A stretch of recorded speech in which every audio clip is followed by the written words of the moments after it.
Hey there, everybody. Pete Pardo here from Sea of Tranquility. Welcome to another episode of Monday Night Must See TV with the Hudson Valley Squares on this Memorial Day here in the United States. Happy Memorial Day, everybody. Let me introduce the crew. We got fresh from Maryland Death Fest. I'm amazed that the both of them are here tonight. We've got Nick Franco and Ryan Scow. Mr. Allo, I don't think is home yet, so he will not be joining us tonight. We've got the rest of us who did not go to Maryland Death Fest: Chris Canzaneri, Craig Kaminsky, and Jamie Laszlo. Greetings, everybody. What's up? Doom is up today. That's what's up. So today's episode, I have asked everybody to pick their favorite 5 Doom albums that do not include Black Sabbath, right? So we did a Black Sabbath episode recently. We've talked a lot about Black Sabbath. So we're going to not talk about Black Sabbath today but of course they have influenced probably every band we will talk about today. So I've asked, like I said, everybody to pick their favorite 5 Doom albums of all time, not Black Sabbath. There's tons to choose from. So it'll be interesting to see what everybody has come up with. And we're going to start with our number 5, work our way back to number 1.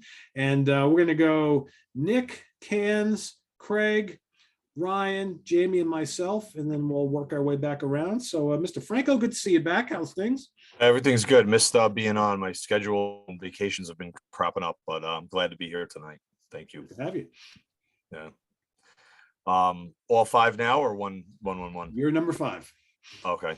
So I'm going to go with something that I know has been out forever and ever, and I probably got into it a little bit later than some of you. But I'm going to go with Witchfinder General with Death Penalty. I just think that is such an awesome album. And it's probably a hybrid of, what would you say, like new wave of British heavy metal with Doom. But, I just think it's so freaking good. And it sounds like something like, I would have died if I was around then. I was around then, but I was only 6. But even when I was like, just getting into heavy metal, if somebody would have shown that to me, I would have loved it right away. The cool album cover art would have drawn me in. But songs like No Stayer and title track, it just, everything's good on it. Guy had such a great voice. What the hell's his name? See, I'm tired, you'll have to forgive me. That would be Zach Parks. I have some notes. So I mean, these guys are freaking amazing. So I'll say that's my solid number 5 there, Death Penalty by Witchfinder. A very good choice, I would say. And I'd be surprised if someone else didn't mention them today. So very cool. Mr. Canzaneri, what do you got for your number 5? Okay. I came to a lot of this stuff late. I wasn't the world's big Doom fan when I was a young pup. This music wasn't really around, to be had at the record stores. At least I wasn't finding it. But I did stumble across this album, Beyond the Crimson Horizon by Solitude Aeternus. The American Candlemass. I love the vocals on this. It's not super dirgy and slow. There's some ass-kicking passages in these songs. Robert Lowe, I think, is a great singer. More on him later. But this one is super solid. A lot of people prefer the album before this one, but this one really cranks it for me. So, Beyond the Crimson Horizon. Great choice. I don't think that band has ever put out a bad album. Nope, I agree. Awesome band all the way through. Under the radar for many people, I would say. That's a great. They were for me forever. Yeah, great band. All right, Craig, what do you got? I'm taking notes during this because I'm the 5 that I have are things that I personally own. So it's I'm writing down other people's things so that I can go and listen to things that I'm not familiar with. But my 5 is one that I've come to over the I don't know, maybe not right when this came out, but my number 5 is Cathedral with the Carnival Bazaar, and the these first 4 tracks. I mean, it just crushes right from there. Vampire Son, Hopkins, the Witchfinder General, Utopian Blaster is your master now, and Night of the Seagulls. This is from 1995. This is just a killer album, highly recommended for maybe those out there who may not be familiar with it, and it's a scorcher. So Cathedral, Carnival Bazaar. I would agree. Another great band. We're on a roll here. All right, Ryan, what do you got? All right. So 2 hours ago, when I was still winding from Maryland, we had me and Nick and some friends had a long conversation about this.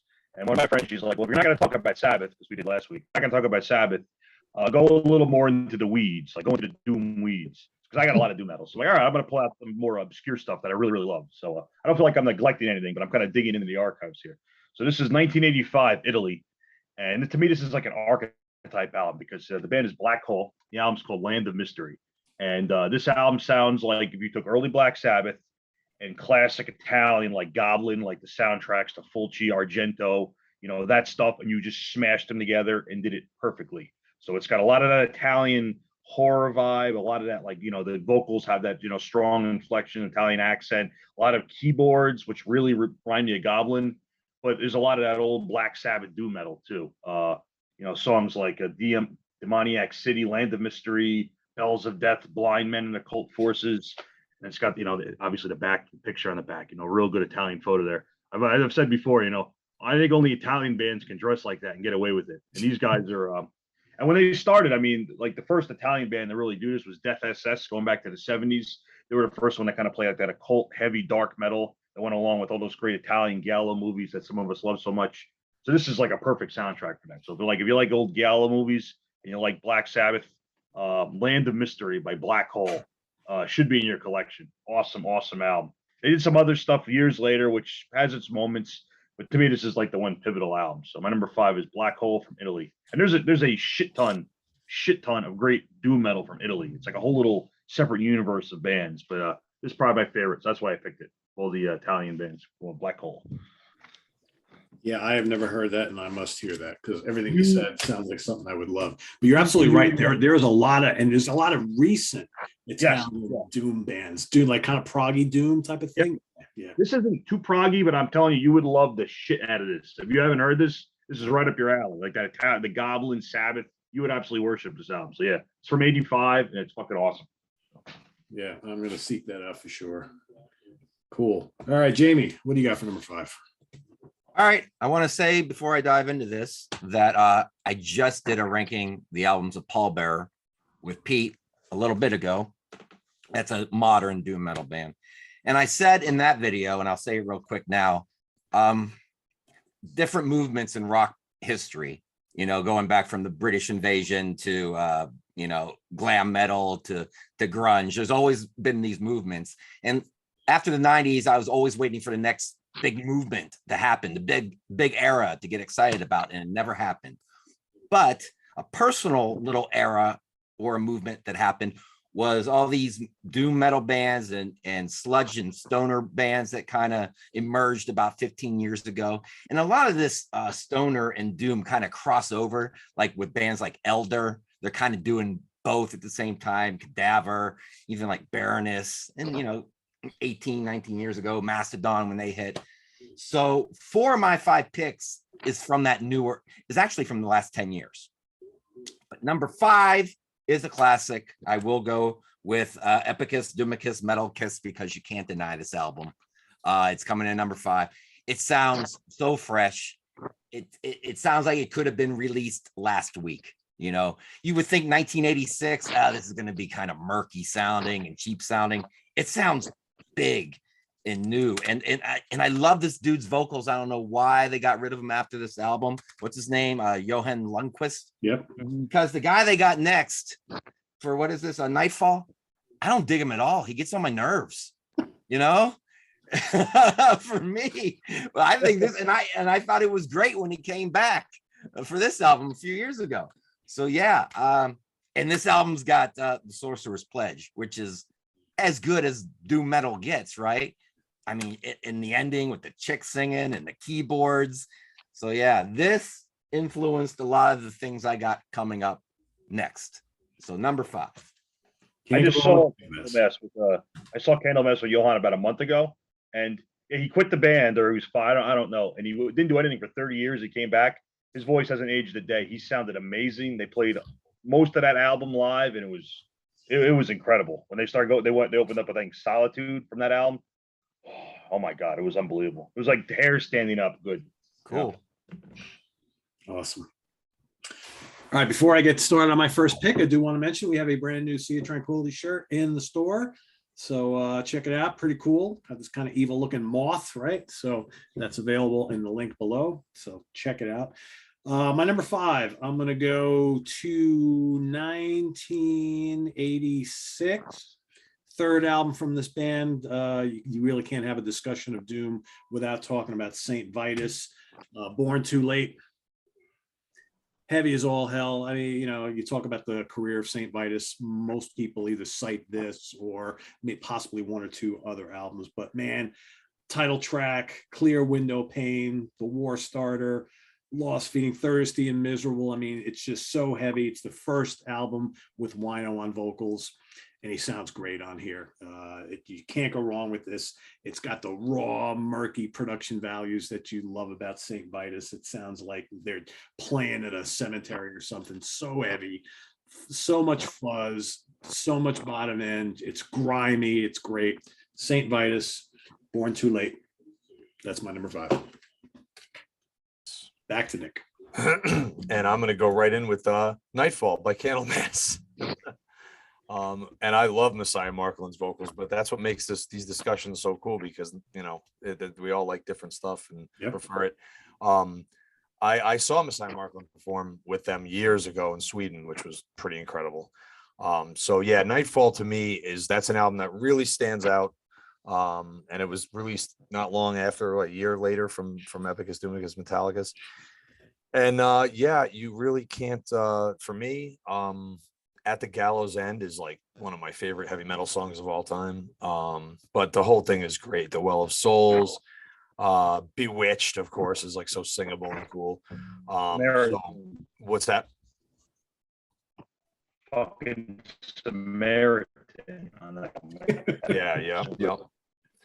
Yeah, without a doubt. The whole thing from back to front. It's actually for me, it's a pretty perfect album. So I have the ones after this mean more maybe to me personally, just for longer than, because I got into this stuff pretty late. I was not really into Doom for many, many years. So my picks will be strange as always. But yeah, I'll go with Nightfall by Candlemass. More on that later, perhaps. Chris.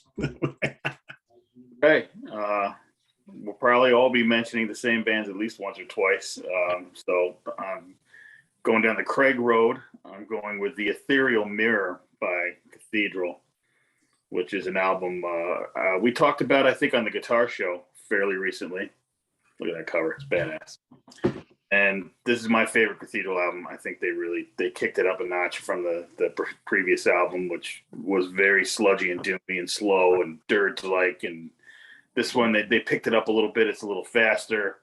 Songs like Midnight Mountain and Ride, and the whole thing is just a little bit more energy, but not into thrash territory or anything else that was going on at the time. But they definitely added a little spark to their sound, and I dug it big time. So, Ethereal Mirror by Cathedral.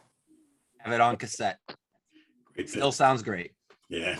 That song, the song Ride, to me reminds me of just a tank that's just coming to crush you. It is. I love that. I mean, that's like a perfect workout song. When you hear that, it's just simple but so effective. Love it. Yep. Heavy up. Oh yeah. Craig, what do you got? Number 4. My number 4 is a fairly newer band, and give it some time, and it might creep up my list. But I'm going with a little trio from Texas, and it's not ZZ Top. It's Woe Fat, and I'm going with this morning I was listening to Midnight Cometh while I was doing my workout, and I wanted to not only run into a brick wall but smash that brick wall. And I love this. I mean, this Riftborn, I'm listening to this going, oh, nobody better get in my way. Nobody, so love it. I'm digging the whole catalog. Really, I have all these digitally, so I do not have physical copies, but I'm loving what I'm hearing from these guys from all their releases. And like I said, give this a little bit more time to marinate into my skull, and this might move up my list in a little bit. But digging these guys big time. And I just started listening to the new album. New one's really good. You Yeah. reviewed it a few days ago. I'm about halfway through that, and I'm really enjoying that as well. So check these guys out. Woe Fat, and their covers are beautiful. All 7 albums have just these awesome covers too, just for the art's sake. But yeah, go get them. Woe Fat. Another one of those bands that takes the doom aspect and the stoner aspect and kind of combines them. Yeah. Absolutely. All these genres kind of merge. Yep. Gotta love music that makes you want to break through walls and flip tables, as Ryan always so eloquently states, right?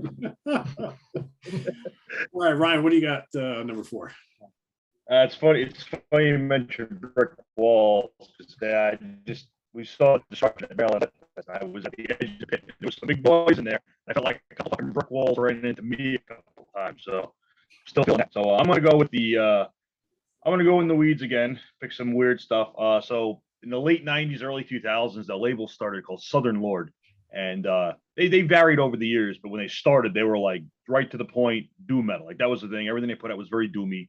Different stripes of doom, different flavors. Some stone, some stuff was stoner. Some stuff was more traditional doom. So then they put out this band from New York, which I don't know. I've never really met a lot of people that like this because it's one of those bands that's hard to listen to. It's fucking noisy as shit. It's very slow. It's slower than slow. Think of the slowest band you listen to it. It's half that speed. And I love it though. I think it's crazy. It's fucking creepy. It's evil as hell. So the band is called Khanate, which is Khanate, like Genghis Khan. When they ruled. It was a Khanate. It's called Khanate. It's a self-titled album from 2001. I'll be honest, it sounds like torture noise. Like the vocals are screaming, and it's just a slow string scraping, horrific, just grinding, dirgy, evil. It's like you put your tongue on the floor of a subway platform. I mean, probably the best description. It's nasty stuff. But it's Stephen O'Malley, who would go on to be in the band called Sun O, a drone band. So he's done a lot of stuff, collaborated with a lot of guys. A couple other veterans in the New York scene. This guy James Plotkin, who is a producer on like a lot of metal that comes out now. Used to be in an old grind band called Old Lady Drivers on Earache Records back then. So it was all guys that had been in and around metal for many, many years, a couple decades at that point. O'Malley did artwork for a bunch of black metal bands. He did artwork for Emperor, stuff like that. So they came together. They put out a couple albums, but this one's always been my favorite. It's like I'm not gonna say, oh, check these guys out. I really do, because people listen to it and they're like, nah, I don't think so. That's a little too fucking noisy. But I love it. I just like that stuff. So my next pick is Khanate from New York City from 2001. Listen to it if you dare, if you're feeling adventurous. But it's if you don't like it, don't blame me. You're not writing that one down, Pete? You're not going to jot that one down? Pete, I as much as I think you would like Black Hole, I don't think you would like this. Probably not. Ryan knows exactly what I like, and if Ryan's not telling me, Pete, you would love this, you would not like this. It's a handful, but I like it a lot. I'm also into that stuff too, but yeah, it's a handful. It's a noisy motherfucker, but Khanate from New York City. Cool. All right, Jamie, what do you got next? I have been crowing about this album since it came out in 2017. So this is fresh, brand new compared to a lot of the picks we're going to have here. My beloved Bell Witch in 2017. I know Pete loves the cover. Yes. This album is a fucking monster, and it sounds like a monster. Supposedly it's 183-minute song, but it's on 4 different sides on the vinyl, and each side kind of has a starting and the beginning point, and it sounds like it ends at the end. So it kind of sounds like 4 different songs. I never heard it on CD, so I don't know if it fades out 3 times on the CD or 4 times. I'm not sure, but it's a guy on bass, it's a guy on drums, and that's all it is. And they somehow, you would think it wouldn't work, but they make magic happen, man. And the bass kind of sounds like a low tone guitar in a way. I thought it was a guitar when I first heard them, but it's a bass. And they are slow. They get pretty close to Funeral Doom. I mean, the notes are spread out. Sometimes the notes are spread out so the music can breathe. Sometimes this music is holding its breath between notes. And the drumming the best way to describe it is imagine if Frankenstein's monster started taking drum lessons. And it sounds, sometimes when I say things that sound like it's going to be shitty and I'm trying to make it sound positive, I always say I'm trying to sell ice fishing, because you tell someone about ice fishing. Oh, you get up in the crack of dawn, you go out and you freeze your ass off, you dig a hole in the ice, it's great. And you're like, that's exactly why I don't want to go. So yeah, it sounds like you would hate it, but I would give it a try. It's beautiful. I love listening to it on Saturday mornings. I got a Bell Witch coffee mug. I will drink coffee. I will sit there. I'll absorb it. And then I start my day. Beautiful record and monstrous at the same time. There you go. Beautiful and monstrous. Very cool. All right. I am also going to put in and cast my vote for the Ethereal Mirror from Cathedral. Absolutely love it. My favorite Cathedral album, and sounds so different from their first album. The first album is good for what it is. Like Chris was saying, it's like slow and ponderous, and it's got like, the kind of the death metal vocals, and it's way different. They like kick the tempos up a bit here. There's definitely more groove here. Man, Ride is so good, and Midnight Mountain is just absolutely crushing. Jaded Entity, the whole album just has this just massiveness to it that I love. I love the attitude of these guys, and nobody sounds like them. I think Cathedral, out of a lot of the bands we're going to talk about today, very, very unique sounding. And I even like the kind of the psychedelicness of a lot of their albums that came after this as well. I think just a very, very cool band. So yeah, the Ethereal Mirror by Cathedral from Great Britain, my number 4. Back to Nick for number 3. All right. It's strange. I'm not the one with the heaviest like music to present. Like usually that's my job. I'm taking a night off with that. The next ones here are all very, very, very special to me. So they could kind of go in any order, but for my number 3, I'm going to go with My Dying Bride from England. And the album is The Dreadflowers. I'm going with The Dreadflowers. It's generally not considered. I mean, their purist fans will look at like their earlier stuff, which is even more like pure doom. But the album that means the most to me, that's what this is about, is this, The Dreadflowers, 2001. It was a bit of a return to form for them. Late 90s, they had gotten into some more of the gothic and more. Actually, they got very experimental. And then, like many bands do, they return to their roots. And The Dreadflowers is one of the most punishing and beautiful pieces of music I've ever heard. It starts with the title track. And I'm telling you, after you're done listening to the Dreadflowers song, you feel exhausted. Like you just went through a hellish thing. You feel everything the singer's saying. He starts out, just talking and crooning almost. And then like it builds up to like wretched screams and then good singing in between. The whole album is awesome.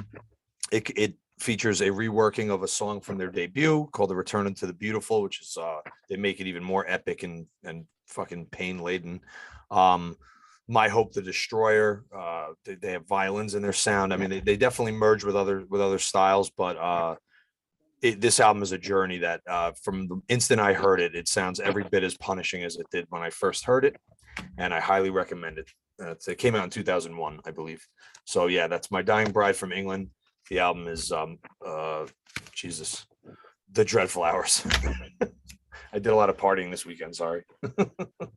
You are forgiven. That's right. It's a sick album, Craig. Check it out. Pain leaden. I love that term. That's a turn of phrase right there. I love the when they use the violins, though. That's very cool. Very, very unique to them. Yeah, it's a little more understated on this album, but it's just I think you'd love it. Cool. I think I saw them. They opened up for Dio like in the Yes. 90s, like on Strange Highways or Angry Machines. One of the Angry Machines. I saw them on Angry Machines. Yeah, Strange pairing, but Yeah. of those two bands, but I like when that happens. Yeah, I saw My Dying Bride at Maryland Death Fest some years ago. And Yes. they were, Yep. right, Ryan? Yeah, when they were great. Yep. Chef kiss for that. Chef's kiss. Absolutely. Really good. All right, Chris, back to you. Okay, my number 3 is going back to 1984. It's Psalm 9 by Trouble. I think these guys they realized that Black Sabbath wasn't sounding like they used to, and decided somebody had better start sounding like Black Sabbath used to, and get on it and make an album. Because it has a real, there it is, it has a real Master of Reality kind of feel to me. You know, it's dark, it's freaking nasty. I can't believe it came out in 1984. Nobody else was doing anything like this, including Black Sabbath. But just a killer album. I always forget the names of the songs when I'm on the spot. The Tempter, Assassin, Victim of the Insane. The first 3 songs, a great 1, 2, 3 punch in your face. But really, guys, huh? Bastards Will Pay. I just pulled it out too. It was right here in my collection, so Yeah. I was able to cheat. But yeah, you know, these guys, they picked up, you know, something that was laying on the floor, and it's been going now for, you know, 30 something years. These guys are still around, I think. I know they've made a few albums as recently. It's like 2017, 18. I don't know if they're still going, but they lasted quite a while doing this thing. And it's pretty awesome. Did someone pass away in that band Yeah, recently? they're all Eric Wagner. Yeah, Eric Wagner died, yeah. Yeah, they got a new singer who's decent. He's not Eric, but it's their last album is not bad. It's been a while though. Yeah, it's been like at least 5-6 years, something like that. Since the last one came out. But great band. Am I weird for liking the Skull more? I No. did also. I think I enjoy them more for some reason. Yeah, nothing wrong with that.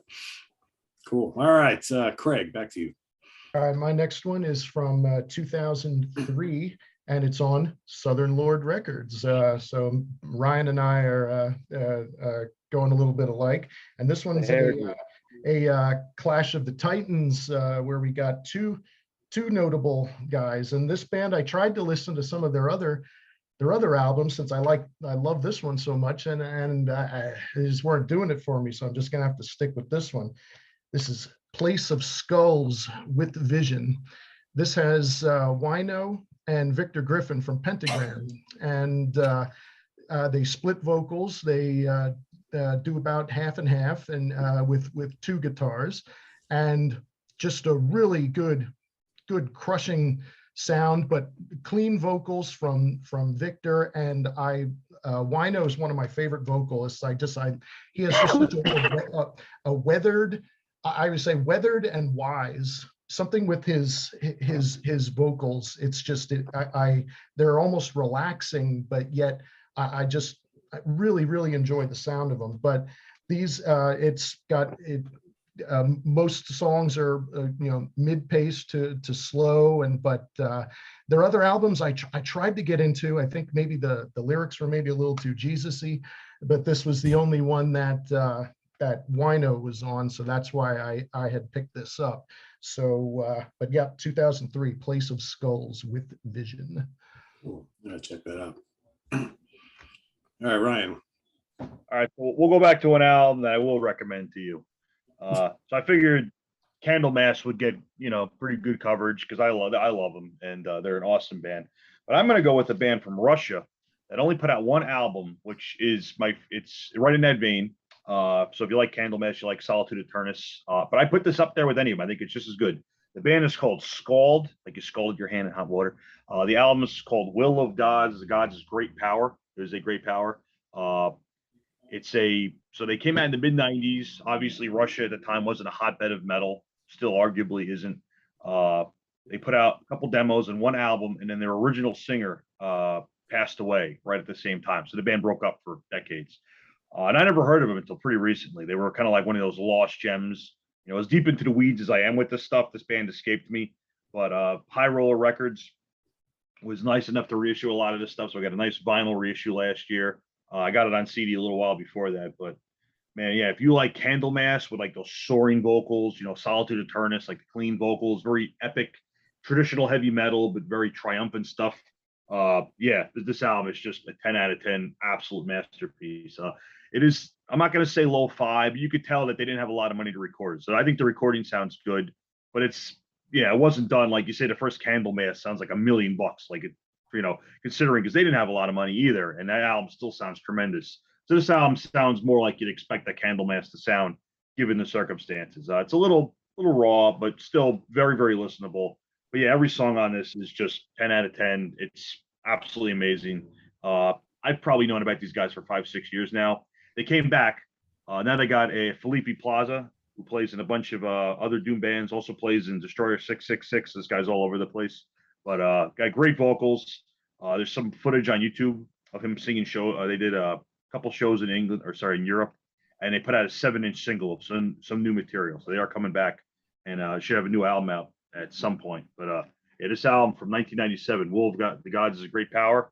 Yeah, if you like Candlemass, Solitude Eternus, any of that stuff, absolutely worth every moment of your time checking this out. It is fan-fucking-tastic. So this is one of those albums where I heard, I'm like, where the fuck was this hiding for decades? This should be huge. But Russia, 90s, no label support, singer died, so they broke up right afterwards. It was just one of those deals where it was kind of got lost to time. But fortunately, it got resurrected. There's some good reissues floating around. It's easy to get now on CD, vinyl. So highly, highly recommend this. Great band. I love the logo and the artwork.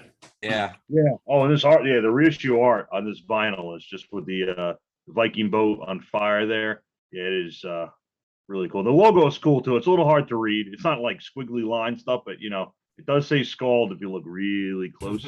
But yeah, they're all real young guys. Aloe would be like, if Aloe was here, it'd be like, what the fuck? I don't see that. I don't see it. But it's like one of them magic eye photos. You got to stare at it from the right distance, tilt your head. You're like, I see it, but it doesn't. Or the back of a Mad magazine. Maybe if you fold it, the letters. Yeah, you fold it over the letters. But yeah, Pete, this you would like a lot. This is really good if you. Yeah, High Roller Records does a lot of good, puts out a lot of good things, reissues and stuff like that. So yeah, I'm gonna quality too. Like it's a great pressing, like really well done. So Scald from Russia.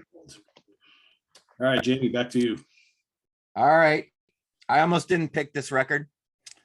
But then I listened to it again. I said, yeah, it needs to be in there. They're a doom metal band, but this record to doom metal is kind of like what Supertramp's Crime of the Century is to prog rock. Yeah, but I'm gonna go with it. Legend by Witchcraft. This is doom metal for people who don't like doom metal, I think. Or maybe they don't even like metal, and they're gonna dig a lot of this. Some of the songs are a little too peppy to be doom metal, but there are some doom moments. Their first album sounds like it was recorded in their garage for like 5 cents. And I actually think it might have been recorded in their basement for 10 cents, but this sounds big. You got Deconstruction. It starts off with doomy rips, but then it gets into like this traditional metal type thing real quick. It's Not Because of You. It sounds like a radio hit. It sounds like it should have been huge on the radio. I played that song for many people, and every person that listened to it loved. My mom loves that freaking song. So that's why I didn't know if I should include it. Well, my mom likes the song. An alternative to Freedom is kind of doomy, but it's still got that happy vibe. Ghost House. Yeah, let's just call this upbeat doom. But then White Light Suicide, it probably has my favorite moment on here. Do we all know this record? Or am I talking to people who never heard it? I love that album. I love it. Own it. Love it. I mean, I love the part where he sings, it said that purple would open up your mind. How come all I see is black and white? Yeah, it brings us down. You see, the songs have a groove. So if you guys are out there, you're not into doom metal, you're watching tonight because you like Hudson Valley Squares and fuck doom metal. Well, I like my Hudson Valley Squares, and you're watching us. Give this one a try. Don't give Ryan's noisy New York screeching thing a try. Give this one a try. It's the opposite of that. The second half of this album gets into the doom part, and you got Dead End, which is pretty jarring and doomy, and that's the last song. Unless you get the CD, and then it's not the last song. They have By Your Definition is the last song, which I don't understand. That's upbeat again, and after you just went through like Dead End, which is long and doomy, we don't need this poppy thing tacked on. It sounds tacked on. A lot of times an extra song, bonus track doesn't sound like a bonus track. sounds totally like a bonus track. If you're going to put it on the album, it should have been right in the middle. It would have blended with the rest of the top first 5 songs. Don't put it at the end as a bonus track. Luckily, it's not on the vinyl, so it just leaves you on that doom note. That's such a great band. Yeah. I think too, I think the Swedes, when they try to play doom, it's not quite what everybody else does. Yeah, they always have that traditional thing going on. Yeah. The Swedes, they're doing the most American sounding metal music out there over the past 15 years, if you ask me. Yeah, I'd agree. Great choice. All right, my number 3 from 1987, second album from this band. I picked a lot of second albums here for whatever reason today, but I love these guys. US band, Pentagram, Day of Reckoning. Yes. This album crushes. This Awesome. album crushes. I mean, Pentagram. It's so funny how like when people talk about like the history and the origins of doom and doom metal, everybody out Sabbath, obviously, but then like a lot of people like go right into like the 80s and and further on, like, and they name all these bands, but like these guys were playing around in clubs in the DC area like in the early mid 70s, like before anybody else. The problem with Pentagram is that they didn't do like a regular album until like the end of the 70s, the early 80s. So, but they had like all these demo recordings. Yeah, exactly. So this is, their second album, 87, but they'd already been out for well over a decade, like probably like 15 years. Some great songs. The title track is amazing. Evil Seed is great. Burning Savior, Madman Wartime, When the Screams Come. So good. Broken Vows, the whole thing is so heavy. You got like these big heavy Victor Griffin riffs. What a terrific guitar player. Bobby Liebling, as much of a mess as he is, has a really cool unique vocal style, always has. And these guys, like, they're doom, but they have a big like kind of beefy like mountain blue cheer bluesy heavy rock thing going on in their music as well. But just love them to death. They're like, to me, like the ultimate like kind of like biker rock band, right? But they're a doom band. So yeah, Day of Reckoning, Pentagram, awesome stuff. Relapse Records, 2002, put out a compilation of their 70s stuff called First Days Here, which is like the history of heavy metal. Like it's essential because that's like, it's gotta be some of the heaviest stuff ever recorded in the 70s. It's like from 74, 75, 76. And like I said, it's fucking crushingly heavy. And a lot of the songs they redid on those later albums, but it's cool to hear like the old demo stuff, And it doesn't sound shitty for demo stuff. It sounds really no, not at all. Yeah, absolutely. Yeah, such a great band. All right, Nick, back to you. Number 2. Number 2. I'm trying to change my lighting a little. I'm tired of the glare off my head. Gotta wear a hat. Yeah, I know. I forgot my hat, Jamie. So as Jamie was saying with his pick, where he was saying that it was doom, but it was almost like too peppy and stuff like that. I'm kind of going into that with my next pick. My number 2 is an Irish band called Dread Sovereign, and but it's not peppy and where it would be like popish. It's more almost like Venom, dirty black metal-ish, but with clean, like really like epic vocals. The singer is one of my favorite singers on earth that I've talked about on this channel, Alan Averill, whose normal band is Primordial, but he and a guy called Bones and some guy called JK on drums, they get together and they do this. It's out on Metal Blade Records. They look cool, freaking real dark metal guys. The subject matter, it's a very evil sort of a lot of devil and Satan references in this. But this is definitely something you guys have to check out if you haven't checked it out. Alchemical Warfare is the album. Love the reference to the Slayer song. There is not this is one of the most perfect albums I've ever heard. The opening song, She Wolves of the Savage Season, it's very doom, but then when it gets going, it chugs along. What's that? Going. What's that? I said they're really rocking when they really get going. It's not but it's a big buildup. It's like an 8 or 9 or long song. So it really does fit the doom profile. They just have such a groove, such a evil little tone going on, but it's just fantastic. Devil's Bane is probably the fastest, most like headbanging kind of song on it, but a lot of it gets down into like sort of like a beefed up Sabbath, if like Sabbath and fucking, I don't know, whatever. Just listen to it. It's amazing. And the album was put together with a lot of care because I think they wrote the songs over like 5-6 years. And then when the pandemic hit, like, you know, it slowed them down even further. So it's, you could tell like each song was like really doted on, and yet it sounds very spontaneous and just so full of dark energy, man. I can't tell you how good this is. Dread Sovereign, number 2. Yeah, good album. Good album. Good choice. All right, Chris, back to you. Okay, let's talk more about Candlemass's singers, because I chose an album with a different guy on it. I chose King of the Grey Islands, Oh, which features Rob and Solitude Eternus. I love that guy's vocals. I love him on this album.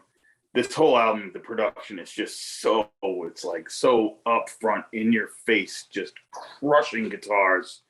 It was like, you know, it was like a little shot of extra energy for the band, I think, when that guy joined up. He spent quite a bit of time with them too. I don't know, almost 10 years, I think. But this was his first album with them, and it's kind of funny, you know. They're like, "Oh, the American Candlemass." Well, now the American guy from that band is in Candlemass, and it's working for me. So, killer album. Definitely, I could have picked other ones, but this one, it sticks out for me. You know, if you're gonna go with something that's popular and, you know, like synonymous with Doom, here's a little different flavor for you. So, King of the Grey. Killer album. Yeah, I Emperor would of the agree. Void. Yeah, Emperor of the Void is like, I fucking love that song so much. That's a great one. Yeah, every album he did with them was amazing. And yeah, it's funny because you know, we were talking about before, you go and you listen to those Solitude Eternus albums, and he's amazing on all those. And it's like, it's the blueprint is the same, right? And he just carried over. He went from one band to the next and just like lights out. Yeah, great choice. Yeah, you can't go wrong with Candlemass. You really can't. No, you can't. You can't. All right, Craig, number 2. I'm going back to the Wino well for me, and but it's not necessarily the one maybe you would expect, but this is from 1994, and I'm going with The Obsessed, The Church Within. Near perfect album for me. This has all kinds of different flavors to it. It's got some slow, doomy parts. There's a quick punky song that's maybe only about 2 minutes long. There's some really good mid-paced, all with Wino's beautiful, heartfelt vocals that I just personally love. They even made a video for the song Street Side, which is great. Can't recommend this enough. This is and it's just guitar-based drums, really good and simple, but really heavy, good clean production, sterling vocals from 1994, The Obsessed, The Church Within. Nice. All right, Mr. Scow. All right, I'm off to Nick's favorite place here. I'm off to Finland. So this is an album you might like. I don't know. Someone mentioned Funeral Doom before. I think maybe Jamie with Bellwitch. So I'm gonna pick the granddaddy, probably originator, maybe the first doom metal album. It's a band called Thurgathon, and the album is called Stream from the Heavens. So it's traditional doom. It's nothing wild, nothing weird, but it's just very, very slow. But not in a, I don't know, it's kind of catchy in a weird way, but it's very slow. The artwork is just like this cool. It's this monolith sitting against the setting sun. It's cool. None of these guys ever went on to do anything else of note that I know about. They only existed for maybe 3 years. They never reunited. They recorded 1 or 2 demos. I think this album was released posthumously in 94. So they already had broken up in like 93. And then they just kind of fucked off, and that was it. So they never really were heard from again. Some like, you know, Cathedral, My Dying Bride, like, you know, there's obviously a couple other bands that were slow and playing slow, you know, like heavy doom with some darker vocals, you know, clean vocals. These guys had more like death metal vocals sometimes. But yeah, this album is just, you know, to me, it's like, you know, obviously there's a lot of death metal and doom metal because doom metal kind of goes with everything. So there's a whole bunch of death doom that I didn't even get into because it's a whole different fucking universe. But these guys have a little bit of that, a little bit darker death metal vocals, but it's just too slow to even like fall under death metal. So it's just, it ends up being funeral doom. You could tell Bellwitch, like band like that, probably spent a lot of time listening to this album in their formative younger years. So yeah, Thorgothon from Finland. And there's been a couple, like the band Skepticism. I don't know if they're mentioned, if anybody knows them. They were another early funeral metal or funeral doom band. But yeah, these guys are always my favorite. So I had this on CD forever. I finally picked it up on vinyl last year, listened to it all the time. It's great. I mean, it's traditional doom, nothing weird, but just really fucking slow. I can't emphasize that enough. The songs aren't too, like, they're like 7, 8, 9 minute songs. It's not like they're going off for 30 minutes here, but it's the way they pace everything. It's very protracted and kind of like, it's like they're pulling your breath out of you, like slowly suffocating you. It's a pretty cool vibe. So the Gothon from Finland. I love that cover. That's very ominous. Yeah, the cover's awesome. It's a really like ominous dark cover, because you can't tell what the hell that thing is other than like a mile trying to get rid of the fucking reflection here. Yeah, really cool band. Highly recommend it. I love it. One of my favorite one of my favorite metal albums ever. But it's not something you can listen to all the time because it's a very specific mood, just because it's so dark and grimy and kind of, depressing, with the funeral label, but very, very well done. Very cool. Is it like licking the subway platform or like licking a road? It's not. That's a good question. I'm glad you brought that up. No, it's not grimy like that. It's just very slow and morbid and depressing. Like the other one is just filthy and nasty, but this is just like kind of depressing, I guess, in a very but done. Another chef's kiss for that. Done very, very well. So yeah, different vibe though. That's an important distinction. I'm glad you said that. Jamie, does that sound like a February listen for you? Oh, definitely. Yeah, I think I'll be YouTubing that one. Yeah, it's a winner. It's a video. Sometimes stuff like this, not really summertime listening. Some bands, some of these bands, Exactly. I'm going to write that band down, put it in an envelope, and say, "Do not open till February." Yep. Wait till a nice heavy snowfall and bust it out. Yeah. There you go. All right, Jamie, what do you got? Number 2. I got an obscure band, and we're going all the way back to 2019. And people might be thinking, how can an album from 2019 be your number 2 pick in doom metal? I don't know. What can I say? You make your list, I'll make mine. This is a beautiful record. It's a perfect record, and I got it on cassette. I bought it off Bandcamp on cassette, and I wish I would have got vinyl or CD, because every time I play this, I'm worried that my tape player is going to eat it up. I got it download too, because that came with the reason I got it on cassette. It was like the same price as the download, but you got the download with the cassette. And this is band out of Germany, Hamburg, Germany. And they're an awful band name. One of the worst, maybe the worst band name ever. Funeral Fuck. Oh, I was just thinking that. I'm like, I hope he says Funeral Fuck, because that name sucks. But I think they're from Russia, actually. I'm gonna check, but I thought it was Germany. And they spell it. No, you're right. You're Germany. Never mind. I take that back. You're right. Germany. I'm surprised. I can't believe you know them. I love that album, and the name's garbage. And it's fuck with a V. It's FVKK. So it's like, yes, very metal. FVKK and funeral instead of the U is FV, because that's what they do nowadays. The metal bands, they use V's instead of U's. I think there's a band out there called Dune, and they use a V instead of a U, which is another kind of good doomy, deathy stoner rock band. This album it sounds beautiful. The singer, I think a lot of these guys are in another band called Ophis, which is like a doomy death band. So this is kind of a side project. I hope it's not. I hope they do something else, because, oh man, this lead singer, I could listen to him sing a cappella the whole album and I wouldn't have any issues with it. He's amazing.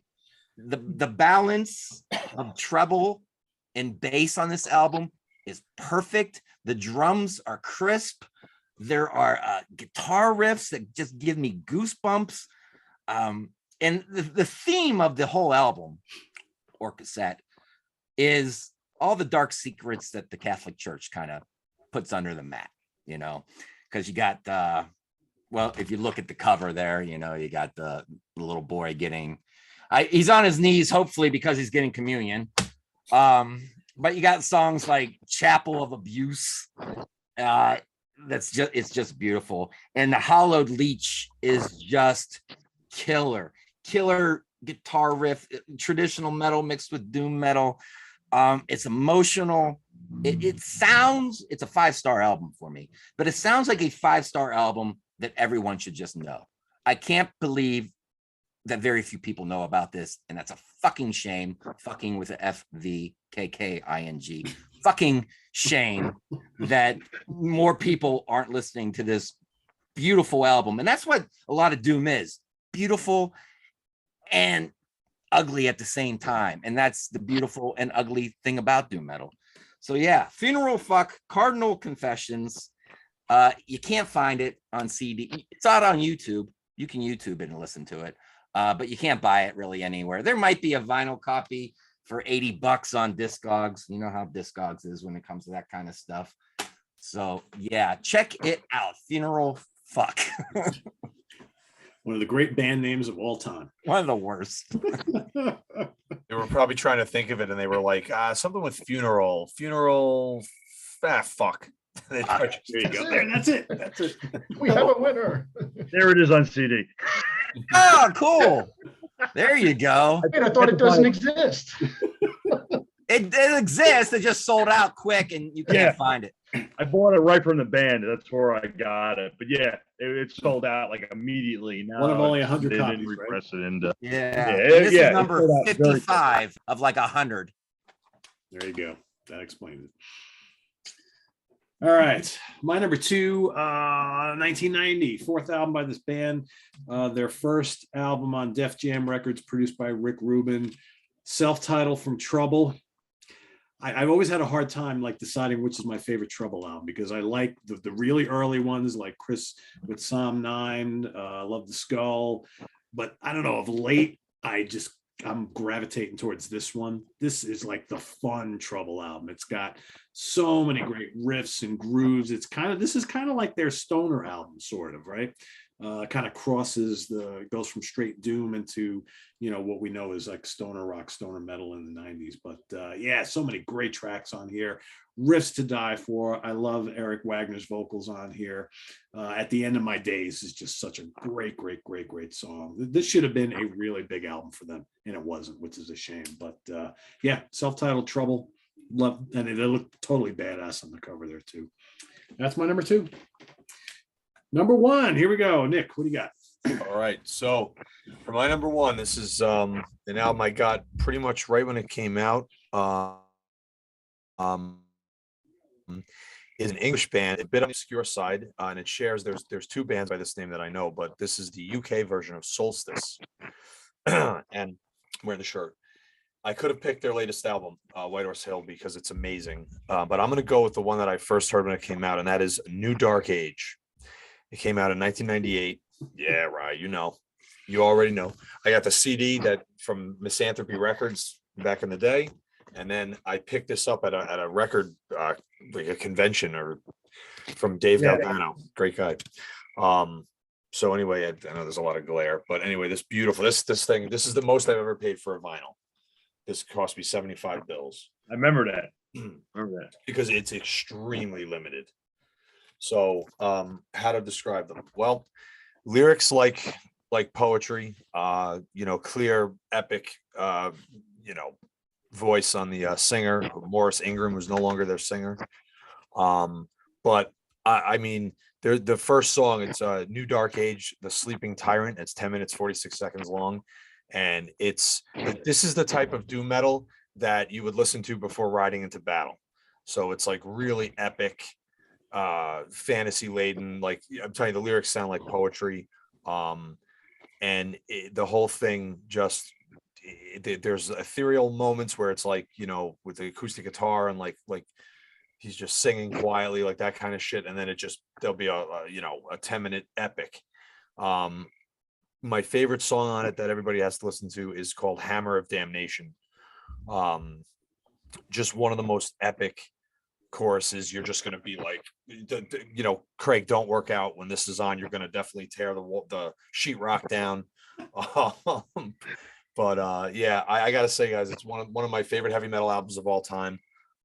New Dark Age by Solstice, definitely a band that I think never got the credit it deserved, and that can happen for a host of reasons. They don't tour a lot, it just whatever. But people who know, and now you guys know.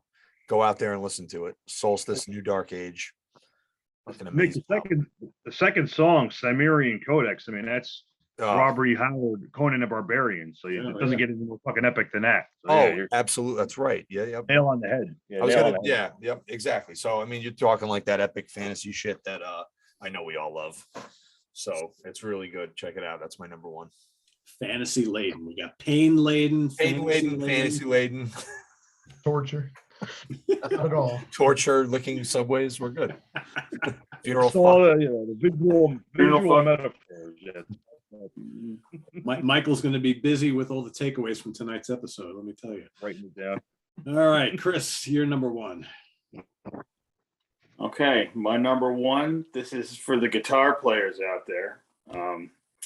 If you're a fan of early Swedish death metal, specifically Mhm. Stockholm You death have my metal, attention.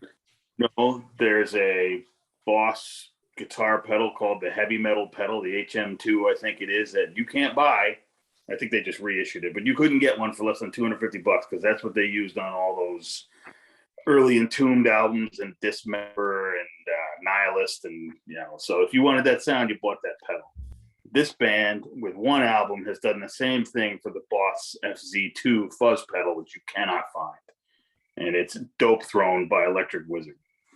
Which the sound on this album is that pedal cranked up, some dudes hanging out, just wasted off their asses, making music and completely not realizing that they're making a classic album. And this album is so good and so fucking just loose. And you could just tell these guys were like, that's the album. They walked away and had no idea, what they did and what it would become. But it's a classic. I'm sure everybody's heard it. Just the guitar sound is fucking great. I wish I could buy a Boss FC2 pedal. I guess they could reissue that one too for $300 and probably sell 80 million of them. Oh, yeah. But yeah, so, nope. Great choice. I was hoping someone would mention Electric Wizard on the show. Yeah. All right, Craig, you're number one. All right, my number one is something that an album that I just came to not that long ago, and when I heard it, I quoted the Ted Nugent song, "Hey baby, where you been all my life?" And a couple of 3 months ago, I did album homework assignment with Mr. Scow, and I recommended to myself the album that I'm picking, and that is Candlemas, Epicus Doomicus Metallicus. And as I said on that show, I listened to this while initially while doing cardio, lifting weights, and driving to Atlantic City. And so I drove very fast, and I think I got there in record time, and just love this album. And I was late to the game with this. For those who don't know, go back and watch the album homework assignment with myself and Ryan. And I just the vocals I really from Johan Lundqvist I really liked. And again, in that episode, as Jamie had mentioned earlier, I didn't really care for Messiah's vocals myself either. However, in the last couple of months, I have picked up Nightfall and Ancient Dreams, so I'm on my way with that. I still do prefer this and the Door to Doom, the most recent with Johan, but just love everything with this. Demon's Gate, Sorcerer's Pledge, the Blackstone Wielder. Yeah, just wonderful album. Just sounds fresh. Does not sound like it's from 1986 at all. Production, musically, vocally, any of that. Just a wonderful album for those who haven't heard it yet. Like me, if just from a few months ago, just go out and listen to this, and you will not regret it. So, Candlemas's debut. Nice. All right, Ryan, you're number one. All right, well, I had two albums here, and I figured Nick would pick this as his first one, so I had a backup. And the first one was New Dark Age by Solstice, and backup. So I'll talk about the backup. Backup was Dope Throne by fucking Electric Wizard. So we did a show recently. I forget what show it was, but we talked about Sleep, Dope Smoker, which I love, and I got Dope Throne. And I don't partake of the Devil's Lettuce, but yeah, to me this album is so this band started. They did their debut self-titled album, which was good. Then they did an album called Come My Fanatics, which was really good, like elite level good. And then in 2000 they did Dope Throne, which is, it's like Christian said, I don't even know if these guys realized at the time what they did. They've done stuff since. They kind of got more into like a regular stoner metal band, like more of a biker stoner band since. And the newer stuff has its moments, but this album is like lightning in a bottle. It's got this real dirgy 70s sound. It's surprisingly catchy.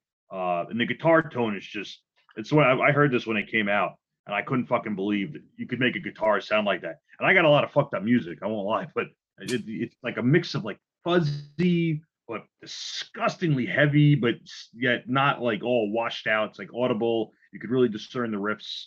Great riffs, cool vocals, very like drugged out, like spacey vocals. The songs, it's like a weird tale. It's like a lot of Robert E. Howard, a lot of mid 20th century pulp fiction. I Witchfinder, The Hills Have Eyes, Barbarian, Funeralopolis.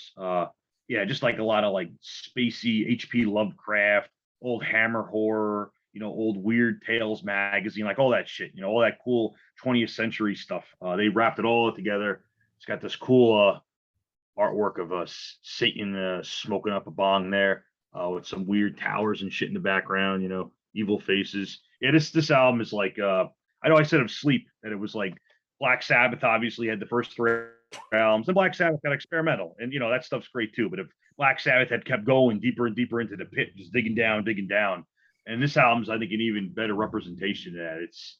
It's like if you like Black Sabbath, if you want Black Sabbath at half speed on a shit ton more drugs for a band that was already on a shit ton of drugs, pick up Dope Throne. And yeah, this is an awesome album, So I was tempted to say Candlemas, and the Solstice album's obviously fucking great too, but I'm like, someone's got to mention Electric Wizard. I hope this album doesn't get away because it's just that good. And yep, Dope Throne to me is their finest hour.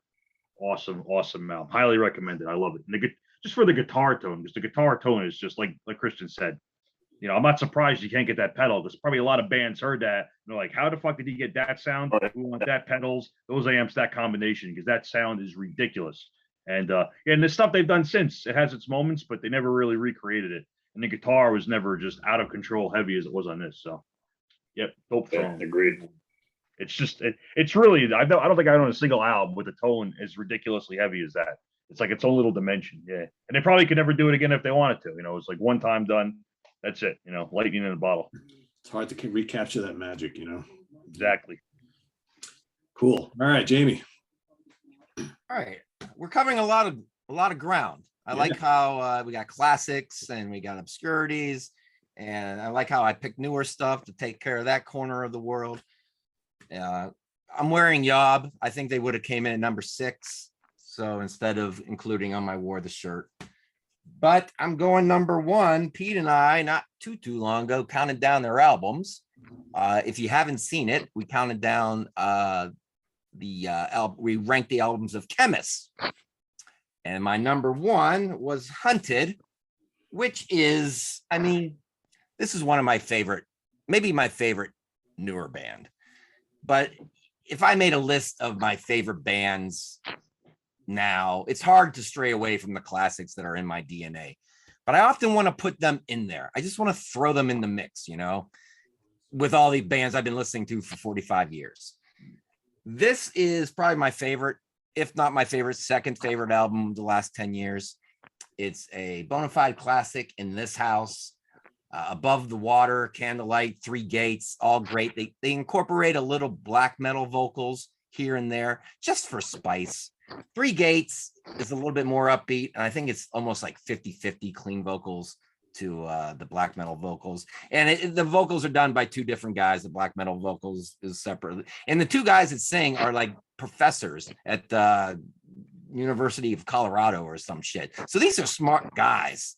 You read their lyrics and they're smart. And Chemist, I think, is some lost world from Egypt, or I don't know, some fucking crazy historical thing that smart people know, like these guys. But if you want to talk about perfect album side, I know it's a newer album, but it was released on vinyl when it first came out. Side 2, Beyond the Door and Hunted. I stacked that side up to any side in the history of heavy metal. Beyond the Door is beyond great, and you think that's as good as they can get, and then Hunted comes on. I will put Hunted up against any classic heavy metal song. Rhyme the Ancient Mariner, Heaven and Hell. You bring on your most classic song, and I'll put it right up against Hunted. That's how I feel about that song. When that song starts, man, bing, you know, those songs where your ears just perk up. That's what that song does to me. Love this album. Love the artwork. Yeah. I love how they have like this mascot. You know, not enough bands have mascots that they use album to album like their own Eddie anymore. So these guys keep it real with that. Yeah, I just saw them with Opeth and Mastodon not too long ago. And they kind of sounded like what they were, which was the third band opening for 2 other bands. But I did see them last year at Psycho Vegas, and they were unbelievable. That's where they need to be heard and seen in a smaller place when it's just, you know, them kind of doing a full set. So. Jamie, I was there as well. It's you were at Psycho. Did you see Chemist there? I did. We were there. Yeah. There's a small place. Yep.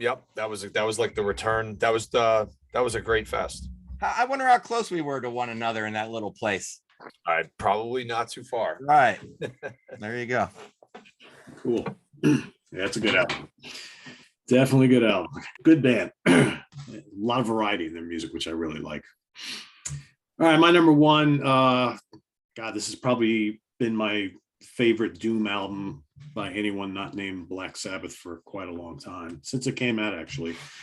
Second album from this band, 1987. We've already kind of mentioned it today, but Nightfall from Mighty Candlemass. The one I don't like. Oh, yeah. I saw him on this tour, and it was mind blowing. And I mean, the Well of Souls is just, I mean, that is one of the most killer riffs of all time. At the Gallows End, Samaritan, I mean, just Darker the Veils of Death, just Bewitched. The whole album just absolutely crushes. And you know what? I get it. I can totally see that Messiah may not be for everyone. I mean, he's a bit over the top, but I love him. But I mean, the great thing about this band is like they've had all these singers over the years, and they've all been really so good, and they've all like really matched the music just perfectly. But Leif Edling is just such a great writer. I mean, he has just created so many of these classic Candlemass gems, and just love it. It had to be this. So, when we were deciding we were going to do this, I was like, all right, I know instantly what my number 1 is going to be. Now I got to work on the rest of the list. So, Nightfall. 1987, second album from Candlemass. Again, I picked another second album. I think most of my list is like second albums. It's crazy. Anybody got any honorable mentions they want to just throw out real quick? I got one. Okay. Jamie's been picking newer stuff. Well, I'm going to up the game on that and pick an album that came out 2 weeks ago. Not even 2 weeks ago. It's brand new, but it's a band I've known for a long time. They're actually good friends of mine. The singer actually is the reason I know the band Black Hole. She turned me out of that. They are from Montreal. Montreal. The band is Koshmar. This is a brand new album, Rosa Mystica. Mystica just came out. It's clean vocals, traditional doom. So if you like Candlemass, Solitude Eternus, Trouble, Witchfinder General, right up that alley. The vocals are all in French, clean, very well sung French vocals. Just massive. This is their third album. I love everything they've done. I've been listening to this nonstop for 2 weeks. It's fucking amazing. The first time I heard it, actually, the first song I heard, her Annick is the vocalist, and her husband Francois is the guitarist, and they're the core of the band. The guitar tone he got reminded me of Volume 4 by Black Sabbath, and immediately my ears were like, just that magical Iommi tone. And it wasn't on every song, and he does his own thing. And but man, this band is just fucking awesome. And all 3 of their albums are great, and this new one is really, really good. But yeah, if you like any of the traditional bands we've been discussing, Koshmar is on actually her label, Temple of Mystery. She has her own record label. I was just going to ask you that. Yeah, they got some great stuff on that label. Yeah, so the other ones came out on another label, but this new one, her label was finally picked up enough where she self-released it, and Yeah, she does. She is a graphic designer by trade, and so the art, like the design on this, all the stuff, the interior art and everything, is just fucking awesome. So yeah, if you like Candlemass, Solitude Eternus, that band Scald I mentioned, any of this stuff, well worth checking these guys out. I should have put them on my list, but I at the minute I'm like, you know what, I got to shoehorn them in somehow because such a good doom metal band. So Cauchemar, that's my one honorable mention. Cool. I Anybody else have any? I just had a one and done sort of, well, it was a Doom super group. This was from 2009 called Shrine Builder. This was Wino with Scott Kelly from Neurosis, Al Cisneros from Sleep, and Dale Crover from the Melvins. So 5 songs are all pretty long, so and generally pretty slow and sludgy. So if you like that, give Shrine Builder a try. This was from 2009, I believe. Cool. That's a pretty hefty supergroup there.